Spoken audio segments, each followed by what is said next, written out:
ब्रह्मचर्य में उठना, उठ के नित्य कर्म करना, वासना से दूर रहकर वीर्य बचाना बहुत ही अनुशासन भरा काम माना जाता है। परंतु वास्तव में ब्रह्मचर्य क्या है?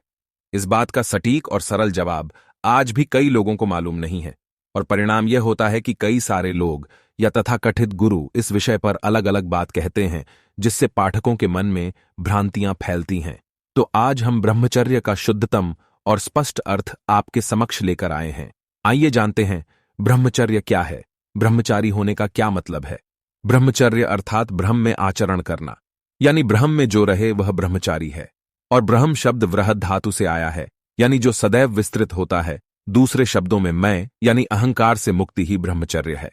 आमतौर पर हम अपने देहभाव के कारण खुद को बहुत छोटा और संकुचित देखते हैं, लेकिन ब्रह्मचर्य हमें अपने अहम का त्याग कर रहने का संकेत देता है।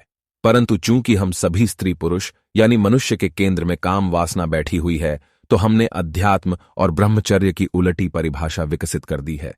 अतः आज आलम यह है कि अगर व्यक्ति को वासना खूब सताती है, उसका मन हमेशा वासना की तरफ संचालित रहता है, तो लोग उसे सलाह देते हैं कि वो अध्यात्म की तरफ जाए, उसे वासना से शांति मिलेगी।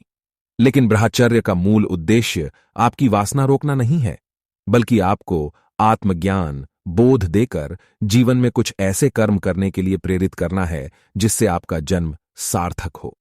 और अगर व्यक्ति एक सही कार्य को जीवन का उद्देश्य बनाकर उसमें अपनी ऊर्जा झोंकता है, तो फिर उसके पास वासना, क्रोध इत्यादि चीजों के लिए समय नहीं होता।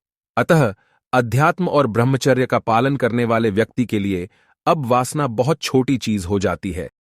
ये बिल्कुल मत समझिएगा कि ब्रह्मचर्य का अर्थ वीर्य को न बहाना होता है। ब्रह्म क्या है? ऊपर हमने जाना ब्रह्मचर्य का प्रत्यक्ष संबंध ब्रह्म से है। अब हम विस्तार से ब्रह्म को समझते हैं। आपके जीवन के वृत्त यानी घेरे से बाहर का जो है वही ब्रह्म है। आमतौर पर हम जो भी दिमाग से सोचते हैं या मन से कल्पनाएं करते हैं वो बेहद सीमित होता है, लेकिन ब्रह्म असीम है, अनंत है। न उसका रंग है, न आकार है, न शरीर है, न मन है, लेकिन फिर भी वो है। उसे ही सत्य या आत्मा भी कहा गया है। ब्रह्म वो जिसे परिभाषित न किया जा सके, जिसकी व्याख्या न की जा सके, क्योंकि हम सिर्फ उन्हीं चीजों का विश्लेषण कर सकते हैं जो हमारे मन के दायरे में आती है। अब सवाल आता है, तो जिसे देखा नहीं जा सकता, जाना नहीं जा सकता, उसमें रहकर कैसे जिया जा सकता है? क्योंकि ब्रह्मचर्य का अर्थ ब्रह्मा में लीन होना होता है। तो यहां समझना जरूरी है कि आत्मा यानी सत्य से जो व्यक्ति जीवन जीता है, उसे आप ब्रह्मचारी यानी ब्रह्म से जीने वाला व्यक्ति कह सकते हैं। और आत्मा में जीना कोई बाएं हाथ का खेल नहीं। सोचिए, मन के कपटपन, लालच और स्वार्थ को छोड़ने के लिए कितना अभ्यास चाहिए। लेकिन जो व्यक्ति ऐसा करने में सफल हो जाता है और आत्मस्थ होकर यानी सच्चाई से जीवन जीता है, उसके लिए सुख दुहक भी दूर की बात हो जाते हैं। ब्रह्मचारी कौन है? ब्रह्मचर्य का सीधा संबंध न वासना से है, न शरीर से है, बल्कि इसका प्रत्यक्ष संबंध ब्रह्म से है। जिस व्यक्ति ने अपना अहंकार इतना शून्य कर दिया कि अब उसकी कोई व्यक्तिगत इच्छा नहीं है, ब्रह्म के कहने पर वो काम करेगा, ब्रह्म करने पर सोएगा, वही वास्तव में ब्रह्मचारी है। एक ब्रह्मचारी के लिए फिर बाकी सभी चीजें बहुत मूल्य की नहीं होती, यानी वो ब्रह्मा में जीता है। अतः मान अपमान, धन सम्मान इत्यादि में उसकी कुछ विशेष रुचि नहीं रह जाती। अतः इसी प्रकार बाकी चीजों की तरह वासना भी उसके लिए एक बहुत छोटी चीज रह जाती है। अतः न तो वह किसी महिला को इस तरह देखता है जिससे उसकी काम वासना पूरी हो जाए, न ही वह उनसे दूर भागकर उन्हें देखना बंद कर देता है, बल्कि वास्तव में वह इंसान जिस भी महिला या पुरुष के साथ संबंध स्थापित करता है, वह संबंध स्वस्थ होते हैं।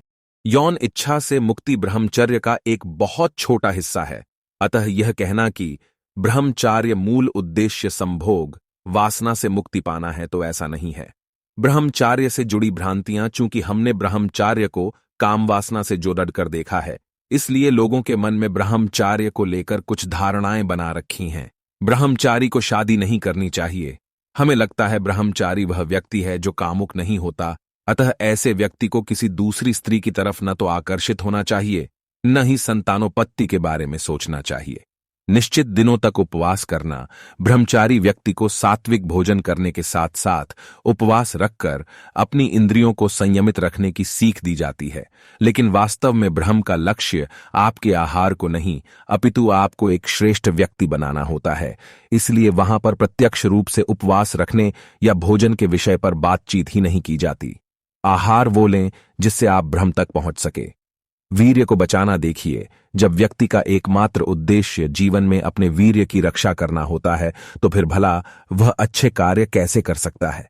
मान लीजिए एक व्यक्ति जिसने 1 साल से अपना वीर्य न बहाया हो, पर ऐसा करके भले उसके जीवन में काम वासना शांत हो जाए, लेकिन क्या उसके मन से डर, लालच, क्रोध कम हो जाएगा? भूलिए मत। एक इंसान के मन में और भी इच्छाएं होती हैं, और उन बेकार की इच्छाओं का त्याग तभी संभव है जब उसे जीवन में कुछ बेहतर, सुंदर मिल जाए।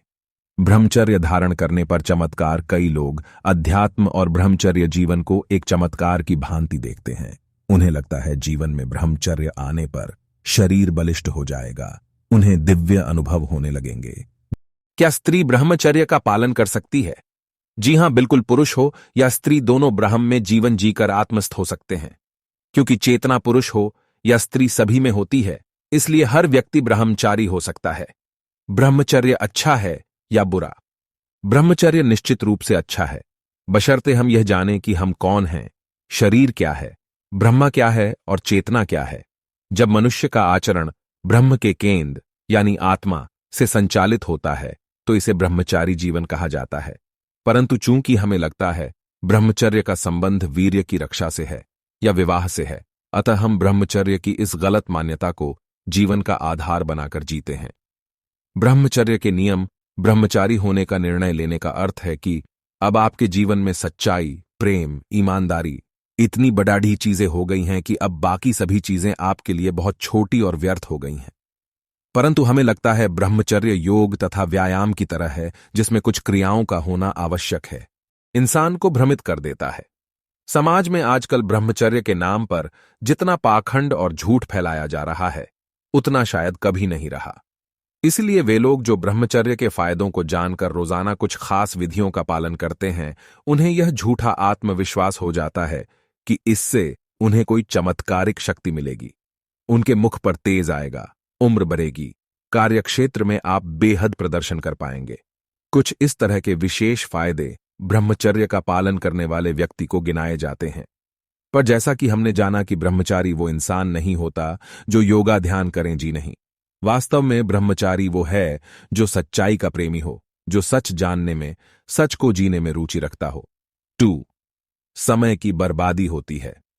अधिकांश लोग ब्रह्मचर्य को एक ट्रेनिंग के तौर पर देखते हैं। वे 1 साल, 2 साल तक सात्विक भोजन करते हैं, हस्त मैथुन करना छोड़ देते हैं, गाली ग्लौज करना छोड़ देते हैं, रोजाना सुबह उठकर ध्यान करते हैं। वास्तव में वे अपने ऊपर इतनी सारी बंदिशें इसलिए लगाते हैं ताकि वो एक दिन ब्रह्मचर्य में लीन हो जाए। पर सच्चाई ये है कि ब्रह्मचर्य कोई साल 2 साल की क्रिया नहीं है। ब्रह्म अर्थात सत्य में जीना तो मनुष्य का स्वभाव है, क्योंकि उसके बिना उसे आनंद और शांति नहीं मिल सकती। अतः जानने वालों ने कहा, अगर जीवन सार्थक करना है तो जब तक सांस है तब तक ब्रह्म में जीना ही पड़ेगा। अधिकांश लोग इस बात को नहीं समझते और वे इन क्रियाओं में उलझ कर रह जाते हैं, जिससे अंततः उन्हें कोई दिव्य शक्ति तो मिलती नहीं। उल्टा जीवन का कीमती समय फालतू की चीजों में खराब करके वो समय की बर्बादी कर लेते हैं। 3. शारीरिक और मानसिक कष्ट होते हैं। निश्चित रूप से ब्रह्मचर्य को लेकर जो समाज में मान्यता फैली हुई है, उसका पालन करना आसान तो नहीं है। क्योंकि जब आप कहते हैं मैं ब्रह्मचर्य का पालन करने के लिए अब अपनी पुरानी गंदी आदतों का त्याग कर दूंगा और सर्दी हो या गर्मी हर मौसम में इस क्रिया का पालन करूंगा, तो निश्चित रूप से अपना जीवन बदलने में मन विरोध तो करता ही है। मन लगातार आपको पुरानी चीजों की तरफ आकर्षित करता है, साथ ही शरीर भी कई बार आपका साथ नहीं देता। उदाहरण के लिए, आप पहले 5 मिनट शांत नहीं रह पाते थे, तो जब आपको 1 घंटा ध्यान लगाने को कहा जाएगा तो जाहिर है मुश्किल तो होगा ही। ऐसा करने के दौरान शारीरिक और मानसिक कष्ट से तो आपको गुजरना पड़ेगा। और ये बात तय है, इस कष्ट को सहने के बाद भी ये बिल्कुल संभव नहीं है कि आपने जो उम्मीदें ब्रह्मचारी बनने पर लगाई हुई थीं, वो पूरी हो पाएंगी या नहीं। सब लोगों को ब्रह्मचर्य का अर्थ ही स्पष्ट न हो और लोग किसी झूठ को सच मान बैठे तो इसका दुष्प्रभाव यह होता है कि लोगों को झूठ भी सच लगने लगता है। उन्हें लगता है जैसा हम बचपन से सुनते आए हैं, और जो ये तथाकथित बाबा या गुरु बोल रहे हैं, इस बात में भी तो कोई सच्चाई होगी ना। तो जब ऐसी सोच इंसान में आ जाए तो फिर वो अपने धर्म ग्रंथों में लिखी हुई बातों को पढ़ना क्यों पसंद करेगा? वो उपनिषदों में ऋषियों ने ब्रह्मचर्य का जो सही अर्थ बताया है उसे जानने की चेष्टा क्यों करेगा?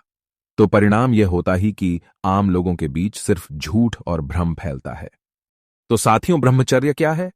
इसका वास्तविक अर्थ आप भली भांति जान गए होंगे। अगर आपको दी गई जानकारी पसंद आई है तो कृपया इस वीडियो को सोशल मीडिया पर साझा करना मत भूलिएगा।